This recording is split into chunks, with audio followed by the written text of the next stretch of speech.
திருவண்ணாமலை மாவட்டம் கலசப்பாக்கம் அருகே கார் மீது அரசு பேருந்து மோதி 2 பேர் பலியாகியுள்ளனர். திருவண்ணாமலை மாவட்டம் கலசப்பாக்கம் தாலுகா தென்பள்ளிப்பட்டு அருகில் இன்று பேருந்தும் காரும் நேருக்கு நேர் மோதி விபத்து ஆனது ஏற்பட்டிருக்கிறது. மேலும் பார்த்தோம் என்றால் இந்த காரில் பயணம் செய்தவர்கள் போலூரில் இருந்து திருவண்ணாமலை நோக்கி வந்துள்ளனர். மேலும் அரசு பஸ் ஆனது திருவண்ணாமலையில் இருந்து போலூர் நோக்கி சென்றிருக்கிறது.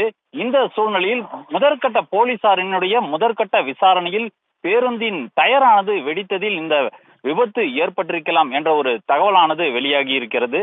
மேலும் பார்த்தோம் என்றால் இந்த விபத்தில் சம்பவ இடத்திலேயே அந்த காரில் வந்த டிரைவர் ஓட்டுநர் உயிரிழந்திருக்கிறார். இந்த விபத்து தற்போது அந்த பகுதியில் மிகுந்த ஒரு பரபரப்பை ஏற்படுத்தி இருக்கிறது. ஜெயஸ்ரீ.